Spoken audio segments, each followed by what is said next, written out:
Hey everyone, and welcome to the 2024 Pickleball.com Endseason Awards. I'm Hannah Johns, your host, here with Will Daughton, my co-host. Will, how you feeling? I'm feeling great. It was quite a year of pickleball, the PPA Tour, Major League Pickleball, a full year of action. We've got a lot of awards to get through today, Hannah.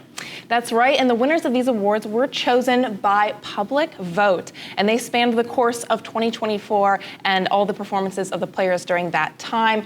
And during that time, there were 23 PPA events, 11 MLP events, coming to 34 total events, which is quite a long year for everybody involved. And with that, Will, you ready to get into this? Let's go. All right, we're going to be kicking things off first with the Male Player of the Year category, and it's a big one. The winner of this category is Ben Johns. Look, I think a lot of people thought that this year was a tough one for Ben Johns. We saw him lose a lot more than we're used to. You know, this was pretty close between Ben Johns and Federico Saxrud, but Johns, he was the only player to win a title in every single tournament he played this year. Obviously, he didn't play in every single event, but I just think the consistency of getting those gold medals, despite some of the amazing accomplishments from guys like Federico Saxrud, Christian Alston, some of these other nominees, I just think that really puts Ben Johns over the top for me this year. Absolutely, and we saw Fed have such a great year as well, and it really came down to the wire in terms of voting, but ultimately with Ben Johns coming out on top in that category. And next up, we have our Female Player of the Year. And this one wasn't a very close competition, I'll be honest here. Very little mystery to the winner of this category, Annalie Waters. Annalie Waters, just 17 years old, continues to just redefine the pinnacle of the sport. Singles, mixed doubles, women's doubles. We had some amazing performances, really in all three events on the women's side, but Annalie Waters just continuing to really push the fold on that side of the sport. Congratulations to her. And our next category, Male Most Improved on the doubles side of things. And I love to see the youngsters working their way up the ranks, and they've certainly done that this year specifically. The winner of this category, Hayden Patriquin. Hayden Patriquin. This one was close between him and Gabe Tardio, St. Louis Shock teammates. Yeah. But for Patriquin, just a little bit more consistently getting to the podium stand. And one thing that really impressed me with Patriquin was his versatility, right? We saw him win titles with Federico Saxrud, him playing the right side. We also saw him have success with Pablo Tejas playing the left. He can really perform every single function on the pickleball court. Excited to see what the future has in store for this youngster. Absolutely, and moving into our Male Most Improved for the singles side of things, it's going to be a guy whose skill set I think has always been there, but his confidence really has skyrocketed this year, Hunter Johnson. Hunter Johnson, no one more deserving in my opinion, Hannah. He started the year ranked outside the top 50. Now he's inside the top 5. 6 medals all since August, and he finished the year winning 2 titles in a row in Milwaukee and San Clemente. This guy, he's going to continue to push guys like Saxrud and Ben Johns, going into 2025. Very excited to see that. All right, and it's time for our ladies. We're going to go into our Female Most Improved doubles category. And this one, I think, was a landslide. Rachel Rohrabacher. And not surprising that it was a landslide. I mean, I think a lot of people thought she would be good in 2024, but I think she crushed those expectations. She medaled in 16 of the 19 PPA tournaments she played, Hannah, and we saw her go from a 4th-round pick to a 2nd-round pick in Major League Pickleball, and she showed that she can really anchor successful women's doubles and mixed doubles pairings at that premier level. Rachel Rohrabacher, so deserving of this award. Cannot wait to see her continue to improve and really cement herself as a top female in the sport in 2025. And she's one of those players, I think, that not only has done well across different divisions, but across MLP and PPA, which has been shown to be quite difficult for players to accomplish, being that those formats are so different. And with that, we're going to move into Female Most Improved for the singles side of things, and that is going to be a woman who no one knew her name at the start of this year because she wasn't even playing yet, Kate Fahey. Earlier this year, Hannah, Kate Fahey was still a digital product manager at American Express. Then she plays the qualifying draw in Kansas City in August, makes it all the way to the championship match. She's got 7 medals since August, just been on an absolute tear, taking out the top names in women's singles. She is just continues to improve in both singles, and excited to see her really continue that improvement for doubles as well going into next year. Absolutely. The sky is the limit, I think, for Kate Fahey. Moving into our next category, it's male best work ethic. And I love this category just because it showcases not only what the player does off the court, but on the court as well. And nobody works harder than our one and only Federico Staksrud. Staksrud has talked about the work he puts in off the court in a lot of post-match interviews this year. And one stat that stands out to me, one, he not only played in all 23 PPA events this year, he medaled in at least one event in every single one. That type of consistency and staying healthy for that long does not come without sacrifices made off the court. So really excited to kind of honor him with this award. I think he's very deserving. Next up, on the female side of things, best work ethic, and somebody very, very deserving of this win, Catherine Parento. Catherine Parento has been so good in all three events for so long, and you just know it just takes so much work off the court. I know she's put in a lot of time with her partner and coach, Athena, and just excited to see it continuing to pay off on the PPA Tour and MLP as well. And now we get to transition to a really fun category for those of you out there who love their fashion, male best dressed. And it's going to be no surprise to anyone out there who watches pickleball. The winner of this category is Tyson McGuffin. Well, Hannah, I'm surprised it's not me. But if it's not me, it's got to go to Tyson McGuffin. And look, McGuffin, he's got the Ferrari forehand, and he sure dresses like he's got the designer fits as well. Excited for him to get this award. You know, he's a great player on the court, but also serving up the looks. Gotta love it. And it's not just the clothes and the shoes for me. Tyson has a whole look, you know, and everything that goes along with it. He had the mullet for a while. He's got the tattoos, and he's frequently called one of the sexiest men on the tour by many women out there. So, you know, best dressed, certainly deserving there. On the female side, for best dressed, this was a very close race. Tyra Black. Congrats to Tyra Black. I'm going to be honest with you, Hannah. I'm not even going to try and talk about women's fashion. I will defer to you, but congrats. I know it was a very close race for Tyra Black. What are your thoughts on this one? It was. So it came down to just a handful of votes between her and Paris Todd, and both are so classy, so elegant on the court, but Tyra really brings this flair of individuality to her style that I really find impressive. Every tournament, it's a new look, and she really pulls together some distinctive fits that it's an interesting coordination of top and bottom, where it's maybe patterned on one side, or she's got the great off-the-shoulder look that she wears once in a while. She can do any look, and she really mixes it up, and you really don't know what she's going to bring to the court when she steps out. So very, very deserving. That's some astute analysis there from Hannah Johns. Wow, I feel like I just learned a lot about fashion myself. Well done. I love my fashion. Next up, we've got our male biggest personality, and I love the winner of this category because I think this just makes so much sense. The big smile, the funny comments, even when he's losing, Jaume Martinez-Vic. Well, look, we know Martinez-Vic. He's got the skills on the court, but he's also just got the biggest smile on tour. Mm-hmm. Just, it doesn't matter what the scoreline is. He's always trying to have fun with his opponents, with the crowd, and just truly makes pickleball so much more entertaining. And just love to have him on the tour and on MLP as well. Absolutely, and he's had a few breakthrough wins this year as well. So it's awesome to see that go along with the confidence on court. And next up, female biggest personality. No surprise here, Miss Anna Bright. Well, we know how great of a player Anna Bright is on the court, but she just brings this tenacity. I think she's probably the fiercest competitor that we have in pickleball, always pumping herself up, letting out the yells, the roars, and it truly elevates the experience for both the players and the fans. Excited to have Anna Bright on the PPA Tour. Absolutely, and the girl always says what she thinks. I admire her honesty. Next up, male best teammate. And I really like this one. It was honestly a dark horse for me, but the results are in.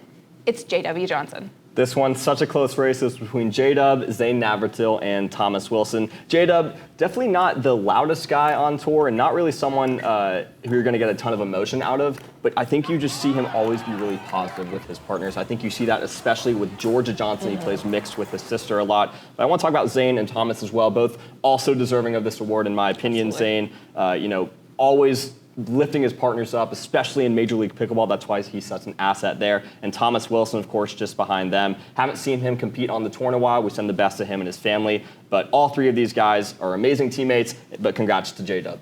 Absolutely, and I think with J-Dub, I really love the chemistry that he brings to the court with Georgia. And Georgia really brings out an awesome side of him. She gets him to smile. She gets him to show a little bit of emotion out there.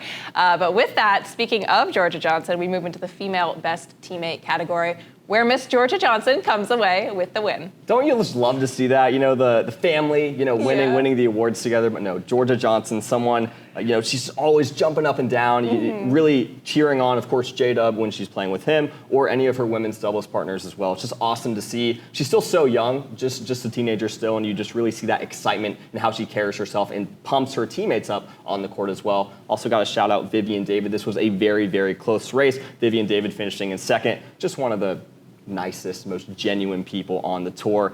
No surprise that she was a very close second for this award as well. Absolutely.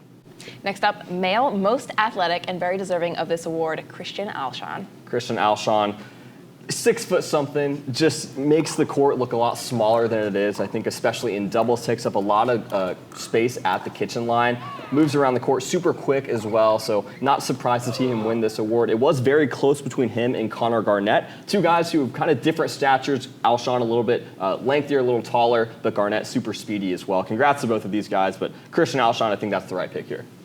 Absolutely. Moving on to female most athletic, another very deserving winner here in this category. She puts on a lot of work, both on and off the court, Lacey Schneemann. Lacey Schneemann, of course, not the tallest player you're going to see out there on the court, but she more than makes up for that with the way she's able to cover the court, has great anticipation, very speedy around the court as well, and just hit some highlight reel shots. Lacey Schneemann has a ton of highlights on PPA, MLP, so one of the most entertaining players to watch. Congratulations to her. That's right. She's got a sick tweener, too.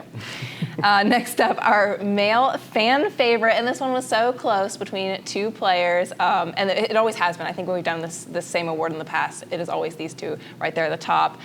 Our winner is Tyson McGuffin. I mean, look, Tyson McGuffin, we talked about his fashion earlier, and all I'll say here, look, there is a reason why Barstool Sports named him the most electrifying man in sports.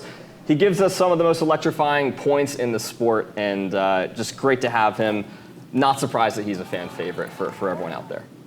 Absolutely, and to follow up with that, our female fan favorite, and no surprise here, incredible face for the sport, so classy, so well-spoken, and an inspiration to fans and children around the world, Anna-Leigh Waters. Well, you say all that, Hannah, and yet she's still only 17 years old, yes. Continues to captivate communities all across the pickle sphere. Just congrats to her, just a great ambassador for our sport, and excited to see where she continues to go as she, finishes out her teenage years. Still so young, so impressive. Absolutely. Next up, male best content creator. And I like this one. It's a little different. It's not about the pickleball prowess on the court, although it can be. Zane Navratil. Zane Navratil, an awesome YouTube channel, has some great instructional stuff on there. He has a great series, Pros versus 5-0s as well. I just think he's got a really all-around great social media presence, does some video stuff as well. Just all around great on camera, and has a very nice variety of content that he pushes out. So very deserving of this win is Zane Navratil. Absolutely, and he's one of those players that's very front-facing. I love that persona where he's not afraid to put his opinion out there, to get on a podcast, to do a video, and really let the community out there at large know what he's thinking. Next up, our female best content creator. Though this was an interesting category because I feel like the men's was all about the educational content. The women's was more just about personality. Our winner here, Anna Bright. Well, you mentioned personality, and it's not surprising to see Anna Bright here. Makes doesn't make a ton of content for social, but she makes a lot of content just being herself. You'll get a lot of clips from Pickleball TV. Just someone who is so comfortable in her own skin. A lot of humorous moments. She'll have some awesome shirts. I know the shirt with Dylan Frazier earlier in this year. Just not surprising to see her with that as well. And hopefully we do get some more content from her in 2025 as well. Absolutely. I would love to watch a few coaching videos from 100%. Anna Bright. Our next category, Best Match of the Year. And I did have a strong choice in this category specifically, and it came true. It's Anna-Leigh Waters and Catherine Parenteau versus Anna Bright and Rachel Rohrabacher. Kind of similar to you, Hannah. I'm glad this match won. I think it was overall just so close. 12-10 in the fifth. I won't tell you who won, because if you haven't seen this match, which that would shock me, you have to go back and watch it from the Rate Championships in Las Vegas. An awesome match, Championship Sunday. I will say, I looked at the numbers, the point differential, it was just 50-48 in favor of the winning team. Just +2 through 5 games. That is insane. Just shows how tight these two teams were on that given day. Got to go give it a watch if you haven't seen it yet. PPA Tour YouTube, guys. Our best tour stop of the year, The Lapiplasty Pickleball World Championships. I mean, come on. Everything about Worlds was epic. Just the venue, the competition, the crowd. There was an energy that was unmatched anywhere else. But we've got to give a shout out also to San Clemente, California. That came in second place, not too far behind. Just an iconic pickleball venue. No surprise that we went there 2 times in 2024. Absolutely, and I can't say enough good things about this stop. We had over 55,000 people attend that event, and over 4,200 participants, and almost every state in the U.S. was there, as well as over 30 countries. I mean, Pretty insane. It's Worlds, and it's only going to continue to keep getting bigger and better every year. Absolutely. Next up, our Commentator of the Year, and this goes to somebody so very deserving. I think he hit every stop on tour almost, and those are long hours on camera. Dave Fleming. Dave Fleming, I mean, look, there's a reason that they call him the voice of pickleball, and he certainly, like you said, Hannah, puts in the hours, puts in the work to really elevate the broadcast scene in pickleball. So grateful to have him, just on Pickleball TV. I do the Major League Pickleball show with him. Just a pleasure to work with, and a lot of great commentators in the pickle sphere, but Dave Fleming, for me, is above them all right now. And finally, our last category of today, our Coach of the Year. And a lot of moms on this list, but Lee Waters comes away with the victory here. Speaking of moms, Hannah, we've got Lee Waters. Here's a list of who she coached this year. Anna Lee Waters, of course, no surprise there. Christian Alshon, and the New Jersey Fives as well. So you talk about success on the PPA and MLP side of things. Just one of the greatest minds in the game is Lee Waters. And this week, we're actually going to get to see her as a player competing in Daytona. Cannot wait to see that. Lee Waters returning to the pickleball court. That's right, alongside her daughter, which is the coolest part of all. And with that, guys, we want to wrap up here. The purpose of these awards is to honor and respect the accomplishments and achievements of our awesome pro players on tour. We are just so grateful, especially at this time of the year, to be a part of everything out there, the pickleball community that supports us in what we do. And for everybody who cheered, who watched, who attended, who cares about pickleball, who plays pickleball, thank you for being a part of what we do and for listening in. Happy holidays.